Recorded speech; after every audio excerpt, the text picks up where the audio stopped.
la famille. L'amour et la paix dans chaque foyer.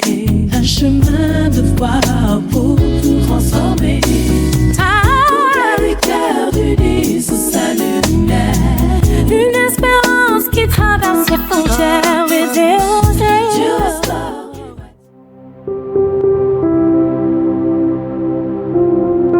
Bonjour à tous, bienvenue à votre émission Pasteur T, j'ai une question.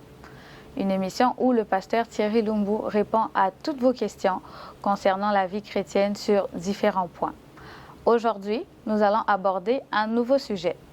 Avant de découvrir le sujet et notre orateur du jour, inclinons nos têtes dans la prière pour remettre ce moment entre les mains du Seigneur. Père Céleste, je te loue, je te rends gloire. Merci Seigneur de nous permettre de faire cette émission.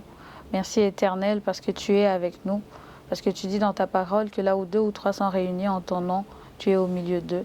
Nous croyons que nous nous réunissons avec ton peuple pour être enseignés, pour être édifiés, pour recevoir des paroles de ta part, pour changer des vies, pour semer une graine dans nos cœurs afin qu'elle porte des fruits.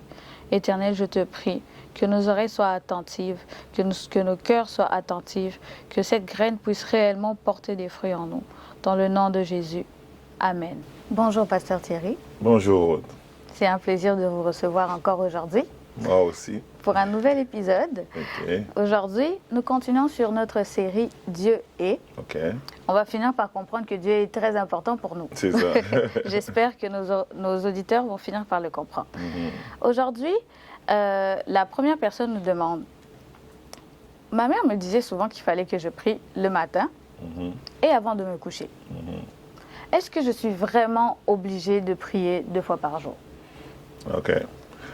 Donc, je comprends que c'est intriguant des fois de dire qu'il faut prier le matin, il faut prier le soir. Oui. L'idée qu'il faut retenir, d'abord, j'aime pas le mot obligation. Donc, D'accord. je veux dire à la personne que c'est pas une obligation, mais c'est important. Une obligation, c'est quelque chose, même si c'est pas important, il faut que je le fasse. C'est par contrainte. Par contrainte, Oui. voilà. Oui. Mais quand c'est important, c'est nécessaire, c'est vital. C'est comme boire de l'eau. Même si je n'ai pas envie, à un moment donné, mon système va me faire comprendre qu'il faut que tu prennes voilà, de l'eau. Exactement. Donc c'est la même chose aussi. Donc prier le matin, le soir ou à n'importe quel moment, c'est important. D'abord, la prière est importante parce que c'est comme la respiration de l'âme. La prière est comme l'oxygène qui fait en sorte que nous puissions fonctionner. Elle est indispensable pour notre existence, elle est indispensable pour notre fonctionnement. Maintenant, quand on demande aux gens de prier 2 fois par jour, ça c'est des conseils qu'on donne les parents et tout ça, parce qu'on considère 2 sphères, la journée et la nuit.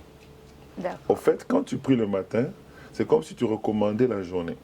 Mais quand tu pries la nuit, tu recommandes la nuit. Parce que tu couvres les 2 parties, les 2 moments d'une journée. C'est quand tu dors, tu ne sais pas ce qui se passe. Il y a des choses qui se passent. Tous les êtres ne dorment pas. Donc, ce qui fait que vu que toi, tu dors, tu es au repos, tu n'as pas le contrôle, tu as besoin de t'assurer que dans cette sphère-là où toi, tu es au repos, il y a quelqu'un qui veille sur toi. La Bible dit, notre Dieu ne sommeille ni ne dort. Donc, lui, ayant cette capacité-là de faire ni le sommeil ni ne pas dormir, 24 heures sur 24. Il est présent H24. Donc, c'est possible qu'il puisse nous gérer pendant le jour et nous gérer aussi pendant la nuit. Voilà pourquoi on le recommande la nuit, parce que, Seigneur, je ne sais pas ce qui va se passer. Je n'ai pas prévu un voleur, je n'ai pas prévu un esprit me visiter, je n'ai pas prévu que... Je connais un monsieur, malheureusement, il est mort, à Montréal. Paix à son âme. Paix à son âme, oui. Et il était joueur, il était connu. Peut-être les gens qui vont sur l'émission vont se rappeler de la personne. Et elle jouait dans, comment on appelle ça? Vous voyez, le football américain. Oui. Et elle était tellement très forte au cégep et tout ça. Elle est partie à Ottawa pour ça aussi. Dans la journée, elle est partie faire ses courses, et puis elle était allée faire au sport, gym, tout ça. Tout était parfait. Elle rentre le soir, elle s'endort. Quand elle s'endort, pendant la nuit, cette personne fait une crise dans son sommeil. Je ne sais pas, de respiration et tout ça. Mais comme elle était seule dans l'appartement, personne ne pouvait voir ça. Qu'est-ce que je veux dire par cet exemple? Et puis elle est décédée. Ce que je veux dire par cet exemple, c'est que c'est possible que tu aies un malaise dans la nuit. Puis qu'il n'y ait pas de secours physique. Voilà. Okay. Mais si Dieu, tu l'as recommandé, lui, il peut te secourir. Oui. Il peut faire en sorte que tu te réveilles. Il peut faire en sorte que quelqu'un commence à prier pour toi quelque part. Il y a beaucoup de choses que Dieu peut faire lorsqu'on le recommande. Alors, pour juste aller, peut-être c'est le mot « deux » qui implique... Alors, je veux dire que dans la Bible, d'ailleurs, on te recommande, Jésus, l'apôtre Paul nous dit dans 1 Thessaloniciens 5, 17, il dit « priez sans cesse ». La prière doit être continuelle. On doit prier à tout moment. Moi, je prie quand je suis au volant. Je prie quand je cuisine. Je prie quand ça me parle. Ouais, oui. Il faut... Ça doit faire, on doit pas juste figer le matin et le soir. Okay. Le concept est important, je l'ai expliqué, pourquoi on veut couvrir les deux sphères, nuit et jour. Comme la Bible dit, il y eut un matin, il y eut un soir, ça fait le premier jour. Il y a toujours ces deux sphères-là depuis Genèse. C'est pourquoi les parents nous conseillent ça. Mais dans le fil du temps, le diable a compris. Ouais, c'est comme les gens qui prient seulement à la fin de l'année parce qu'ils évitent qu'on puisse les bouffer par les sorciers. Que Dieu couvre toute l'année au complet, c'est terminé. Mais le diable a compris aussi, vous priez trop à la fin de l'année, je vais vous attaquer au début de l'année. Voilà pourquoi on prie aussi au début de l'année, parce qu'on sait qu'on ne sait pas quand est-ce qu'il va faire. Oui. Et maintenant, pourquoi Jésus, dans la Nouvelle Année, on se demande de prier sans cesse. Et quand nous lisons la parole de Dieu, nous voyons même Jésus dire aux apôtres, il dit, lèvez-vous et priez afin que vous ne tombiez pas en tentation. Pourquoi on prie? Parce qu'on ne sait pas quand est-ce que la tentation va arriver. Je ne prévois pas le matin, je ne prévois pas à midi, je ne prévois pas le soir. Il y a des personnes qui ont des tentations dans leur sommeil. C'est là qu'ils sont plus tentés, ils sont oppressés. Ils ont des maris de nuit, ils ont des femmes de nuit, ils ont plein de choses la nuit. Mais dans la journée, tout va bien.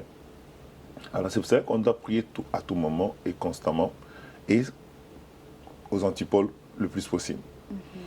Mais je donne un conseil.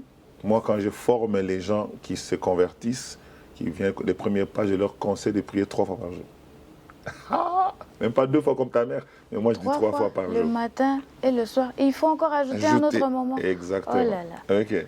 Je me fie à quoi? Je me fie à Psaume, qui nous dit que, Psaume 55, David dit, moi, je crie à Dieu, et l'Éternel me sauvera. Le soir, le matin et à midi, je soupire et je gémis et il entendra ma voix.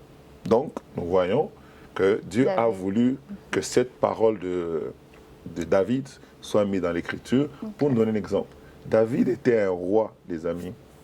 Très occupé. Très occupé, mais il était capable de gérer son temps de prière en priant 3 fois par jour. Donc, je conseille qu'un chrétien normal doit minimalement prier 3 fois le jour. Au début de la journée, en pleine journée et à la fin de la journée. C'est très important. Et Daniel vient aussi nous le montrer que c'était sa vie. Parce que quand nous lisons dans Daniel chapitre 6, verset 10, on dit que Daniel priait 3 fois par jour. Quand on a interdit qu'il faut que personne ne prie un autre Dieu, on montre que Daniel prie 3 fois par jour. Et ce qui m'a surpris, c'est qu'au verset 13, c'est que Daniel priait 3 fois par jour. Non pas que seulement Daniel savait qu'il priait 3 fois par jour, même ses ennemis savaient qu'il priait 3 fois par jour. En fait, ça fait partie de... Pourquoi la Bible souligne que ses ennemis étaient au courant? Ça montre que ce n'était pas une chose au hasard. Ça faisait partie de son rituel. Rythme. Voilà. Il y a beaucoup de gens qui prient par hasard. Non, il faut se donner un rythme de prière. Et parce que c'est important, ça a permis de gérer beaucoup de choses qui peuvent arriver, de prévenir des choses et aussi d'avoir la victoire de la tentation et autres choses. Donc voilà ce que je peux dire à la personne.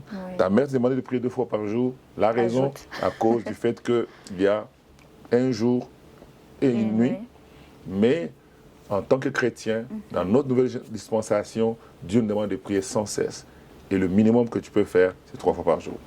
Waouh! La maman demandait 2, mais le pasteur nous encourage à copier Daniel, à le faire 3 fois, mais aussi à faire comme dans 1 Thessaloniciens et à prier sans cesse. Parce que n'oublions pas que Dieu est le maître des temps et des circonstances et que tout répond à lui. Il y a des choses que nous, humains, nous ne pouvons pas gérer, surtout dans notre sommeil. Personne ne peut se lever et dire que moi, quand je dors, je sais ce qui se passe. C'est ça. Fait que c'est vraiment Dieu qui veille, c'est lui qui ne sommeille ni ne dort. Fait que vu qu'il gère le temps et les circonstances. C'est lui notre protecteur par excellence. Exactement. La prochaine question, toujours dans le cadre d'inclure Dieu dans son quotidien. Est-ce que j'ai besoin de Dieu pour tout?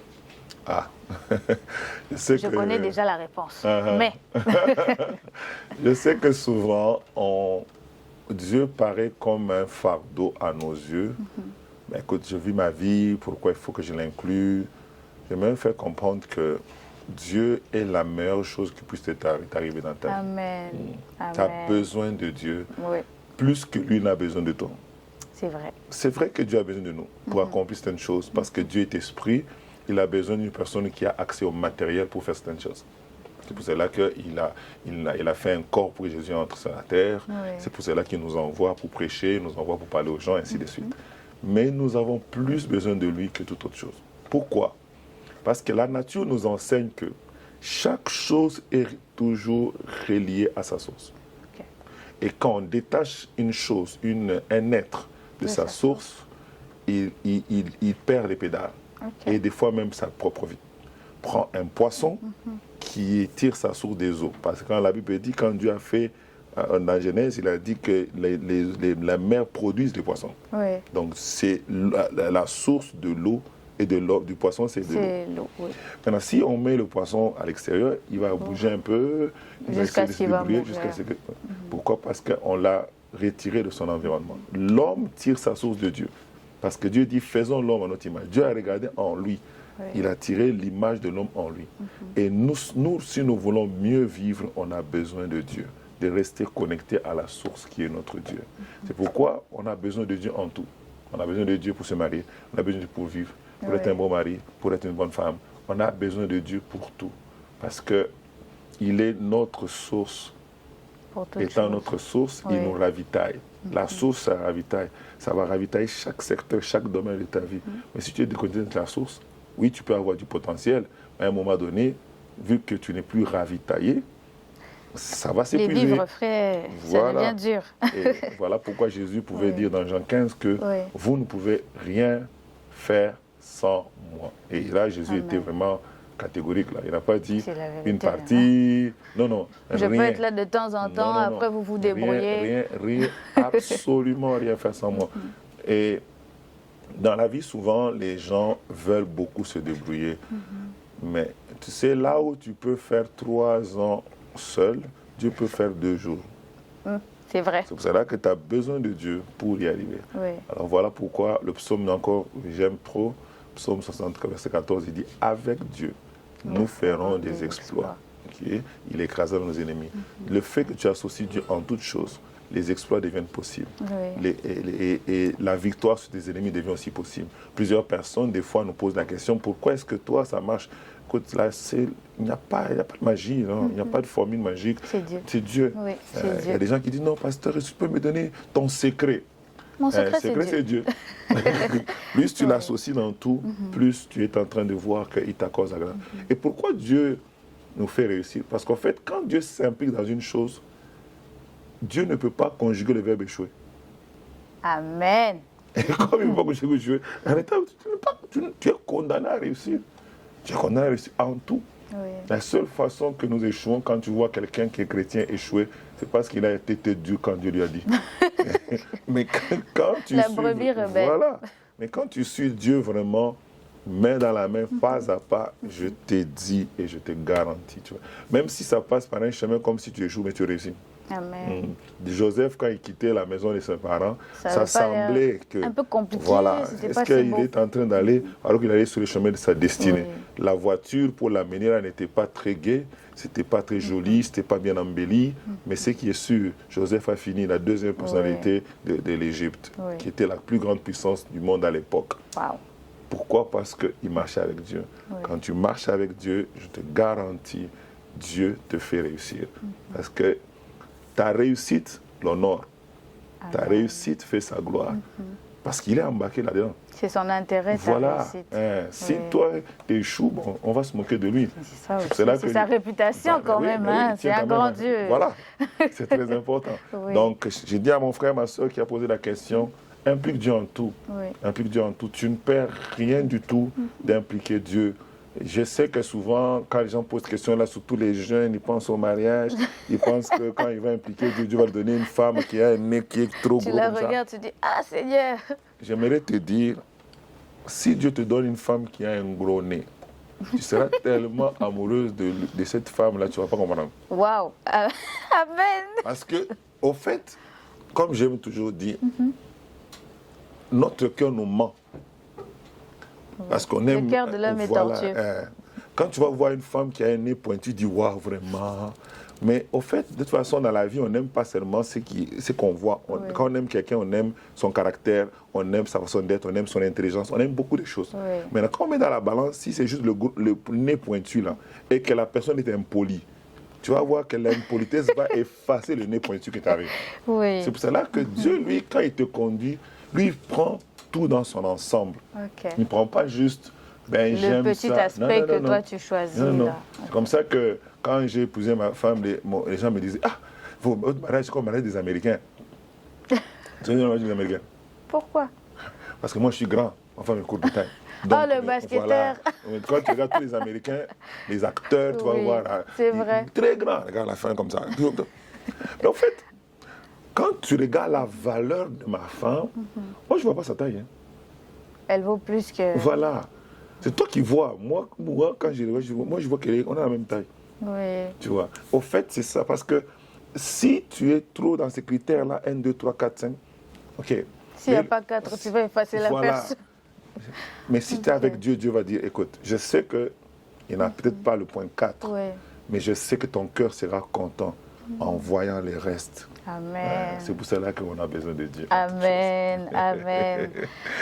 Justement, cette question me fait penser au psaume 23. L'Éternel est mon berger, je ne manquerai de rien. Au début, vous avez mentionné que, comme un poisson dans l'eau, on a besoin de notre source pour être guidé, pour vivre, pour bien fonctionner. Exactement. Le poisson, en dehors de son environnement, c'est un animal perdu, il finit dans le congélateur. C'est ça.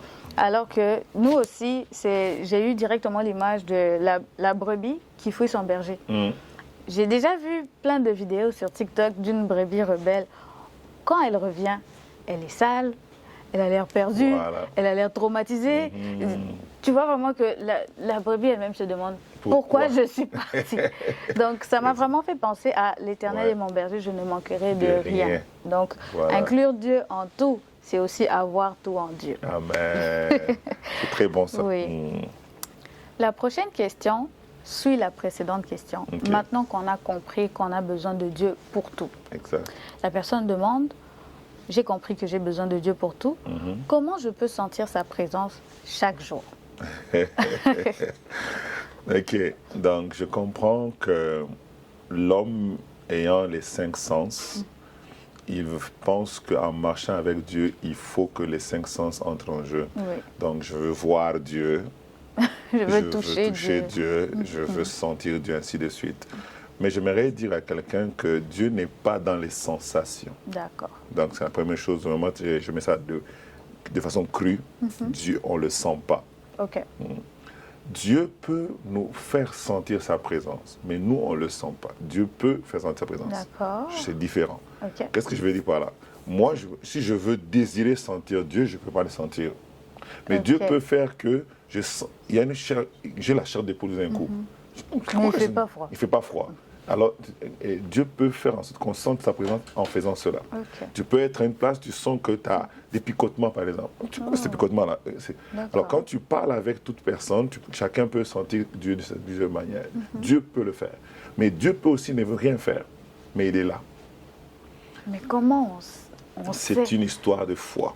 Ok. Voilà. D'accord. Le bras qui nous permet d'atteindre Dieu s'appelle la foi. C'est par la foi qu'on sait que Dieu existe. C'est par la foi qu'on sait qu'il est présent avec nous. Hébreux chapitre 11, verset 6 dit ceci, que or sans la foi, il est impossible d'être agréable à Dieu. Nous aimons dire cette partie-là. Mais quand nous lisons la suite, on dit qu'il faut que celui qui s'approche de Dieu croit que Dieu existe. Bon, réfléchissons comme des intellectuels. Comment tu peux croire? Comment tu peux t'approcher de lui sans savoir qu'il existe? C'est que si je m'approchais, je savais qu'il existe. Donc, le mot exister là-bas ne signifie pas exister comme dans notre tête. Ça signifie croire qu'il est présent, croire qu'il est là. Il n'est pas quelque part dans un endroit imaginaire. Non. Quand on dit que quand celui qui s'approche de Dieu croit que Dieu existe, ça veut dire que croit qu'il est là. Il est présent avec toi là.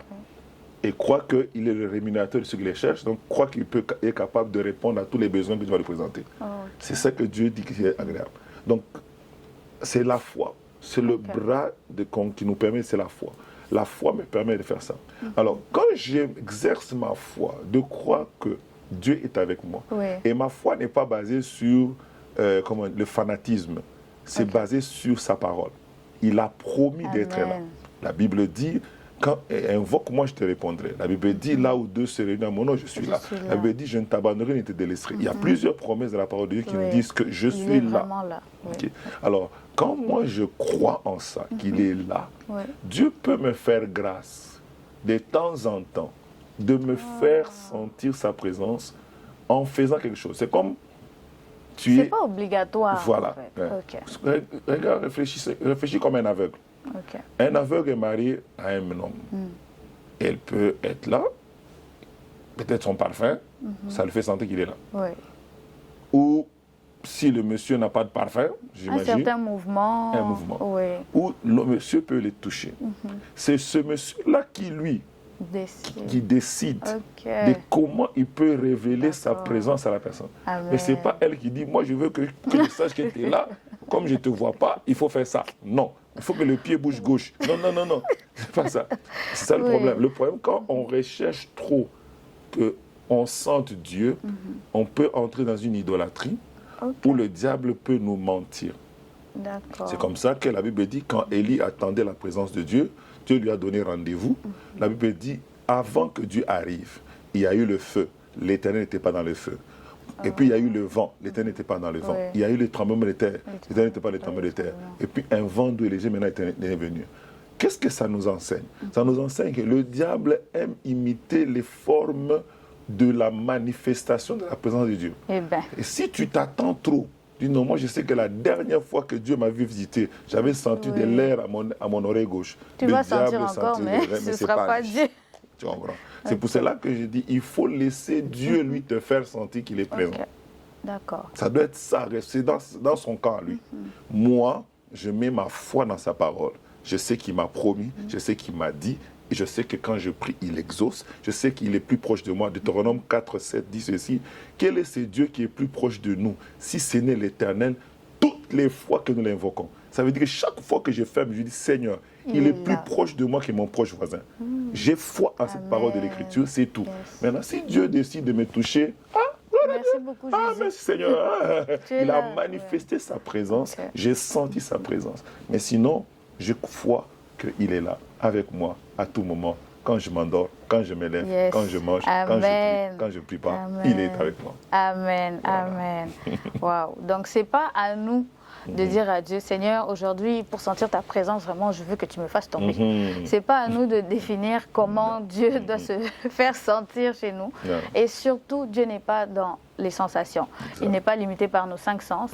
Donc, Dieu peut être là et ne pas se révéler à travers nos 5 sens. Exactement. Merci beaucoup pour votre réponse. La dernière question pour aujourd'hui, la personne, elle a laissé le sentir. Elle demande, comment je peux vivre Dieu au quotidien? Ok, bonne question. C'est très important d'ailleurs de vivre Dieu au quotidien. Peut-être pour quelqu'un qui ne comprend pas la question, moi ce que je comprends, c'est que la personne veut voir la manifestation de Dieu au quotidien. Exactement, expérimenter Dieu chaque jour. Au quotidien. Et c'est ça, c'est la pensée de Dieu. Dieu veut qu'on l'expérimente. Dieu veut qu'il soit réel à nous au quotidien. Et pour l'expérimenter, j'ai donné 3 choses. Il peut y en avoir beaucoup, mais ce que j'ai pensé pour nous, ou pour cette question que notre collègue a posée, 3 choses. La première chose, c'est en mettant en parole ça en pratique. Juste, tu mets ce que Dieu t'a dit en pratique, tu vas voir Dieu. Parce qu'elle me dit, il est derrière sa parole pour l'accomplir. Donc chaque fois que tu mets quelque chose en pratique, il sera derrière pour l'accomplir. Voilà. Comme il vient l'accomplir, tu vas le vivre, tu vas l'expérimenter. Ça ne demande pas des millions. Ça demande juste de dire, Dieu m'a dit de faire ça, je le fais. Parce que tu le fais, il va se manifester. Dieu m'a promis ça, je le fais. Juste ta Bible que tu as là, commence à la mettre en pratique chaque jour. Tu vivras Dieu. Oui, amen. Ça, c'est parce qu'il est là. il ne peut pas fuir sa parole. Il veut la mettre, il veut que ça se manifeste, que ça devienne réel, que ce ne soit pas juste comme un roman de SAS. Non, non, ça doit être quelque chose de vrai et de réel. La deuxième chose, c'est la foi. Exercer sa foi. Exercer sa foi veut dire quoi? C'est que je prends Dieu et je l'introduis dans quelque chose. D'accord. Ça veut dire, par exemple, j'ai dit, Seigneur, je veux acheter une voiture. J'ai dit, Seigneur, parce que tu es mon Dieu, j'exerce ma foi qu'avant la fin de cette année que j'ai ça. Tu vois? C'est ce que Josué dit. Soleil, arrête-toi sur Gabaon. Lune, arrête-toi sur telle ville, parce que moi j'ai un combat à faire. Au fait, il engage Dieu par la foi. Donc on peut engager Dieu. Et ça, Dieu aime ça. Parce que Dieu, la Bible dit, on l'appelle le consommateur de notre foi. Il mange la foi. C'est sa nourriture. Donc quand Dieu voit qu'il dit, hey, c'est comme si tu as dressé une table pour Dieu. C'est l'heure de manger. Ok, c'est l'heure de manger. Tu vois. Mais Dieu aime ça. Dieu aime les hommes de foi. Dieu aime les personnes qui ont tellement la foi en lui, qui viennent l'impliquer, disent, mon Dieu va le faire, tu vas voir. Et quand Dieu dit, yes, c'est le moment, je vais agir. Et Dieu se manifeste. Plusieurs chrétiens sont passifs. On a peur, on doute, on est confronté aux réalités d'aujourd'hui. Nous avons souvent la foi pour demander. Oui. Mais on n'a pas la foi pour recevoir. Et on n'a pas la foi pour introduire Dieu dans quelque chose. Mais il y a des hommes qui ont la foi pour dire quelque chose. Et c'est ça qui marche. Ils ont tellement la foi. C'est pas que il y a des choses que Dieu peut te dire et tu mets la foi dessus. Il y a des choses que tu mets la foi parce que ton papa. Tu sais que si je mets, voilà. il n'a pas le choix de venir. Je connais, je ne demande pas Dieu de tuer les gens. je demande juste dans les cas toujours de sa pensée, de sa volonté, ce qu'il est capable de faire. Mais je l'implique. Et quand Dieu veut qu'il l'implique, il dit, comment le petit a confiance en moi comme ça? Comment le petit croit en moi jusqu'à ce point-là? Waouh! Alors quand il voit ça, là, il vient se manifester. Sa sensibilité. Voilà. Plusieurs personnes passent à côté de vivre Dieu parce qu'ils attendent seulement que ça commence en haut, ça descende. Or, la Bible dit, Jésus a dit quelque chose. Il dit, ce que vous lierez sur la terre sera lié au ciel. Au fait, l'action commence en bas, avec nous. Voilà. Tu comprends? Oui. Et c'est ça le problème des fois. Des fois, nous, on veut que l'action commence toujours en haut. Non. Nous, on va juste suivre. Non, il y a des choses, la foi peut amener Dieu dans une affaire. Amen. Et c'est ce que Dieu veut.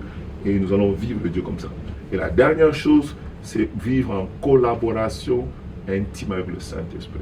Le Saint-Esprit a un agenda. Le Saint-Esprit a des choses à faire. Chaque jour que nous nous lèvons, comme le matin aujourd'hui, là, le Saint-Esprit a un agenda. Il a des miracles qu'il a déjà planifiés, des choses qu'il a déjà fait. Et si tu es sensible à lui, tu es intime à lui, il va te conduire à vivre Dieu. J'aime Étienne, je parle trop ces derniers temps. Étienne, plutôt Philippe. Philippe était chez lui. D'abord, il a fui la persécution à Jérusalem. En courant, il se retrouve à Samarie. Bon, il dit, bon, on va évangéliser. Comment c'est évangéliser? Dieu le fait une grande chose avec lui. Mais ce que j'aime, il était chez lui. Le Saint-Esprit lui dit, lève-toi Philippe. Là, il ne partait pas pour son agenda. C'était pour l'agenda. Il sort, il ne sait même pas ce qu'il va faire. Et puis il dit, avance tel loin. Il avance jusqu'à ce qu'il est parti au char et il a pu prêcher un eunuque éthiopien. Et ce que j'aime, l'Esprit l'avait dit, l'Esprit l'a transporté ailleurs. Donc, être collaboré avec le Saint-Esprit nous permet de vivre aussi Dieu au quotidien. Donc, comme le pasteur Thierry nous l'a dit, nous avons 3 points pour vivre Dieu au quotidien. Il faut appliquer sa parole. Mais avant d'appliquer sa parole, moi, j'aimerais nous suggérer de commencer par la lire. Parce que je sais qu'il y a des versets qu'on connaît à cause de l'enfance, ainsi de suite. Mais vraiment, se plonger dans la lecture de la parole de Dieu, ça nous aidera à vraiment très bien l'appliquer. Ensuite, c'est engager sa foi. Engager Dieu dans sa foi. Dieu aime ça. Comme le pasteur nous l'a représenté, c'est comme si on dresse la table et qu'on lui dit « Papa, viens manger ». On l'invite vraiment, c'est lui là qu'il est très content pour être engagé dans notre foi. Et en dernier, c'est le Saint-Esprit. La sensibilité au Saint-Esprit nous aide énormément. Aujourd'hui, j'ai appris que le Saint-Esprit avait un agenda. Comme moi, je me réveille et puis je suis comme, bon, qu'est-ce qu'on a de prévu aujourd'hui? Lui aussi, chaque matin, à chaque instant, il a quelque chose de prévu. Peut-être de 10h à 11h, toi, tu devais aller voir je ne sais pas qui. Lui, de 10h à 11h, il t'attendait à Place Sainte-Foy. De 10h à 11h, il t'attendait en Europe. Fait que te fier au plan du Saint-Esprit, te fier à son agenda, c'est la meilleure des choses pour vivre Dieu au quotidien. Que Dieu vous bénisse. Amen.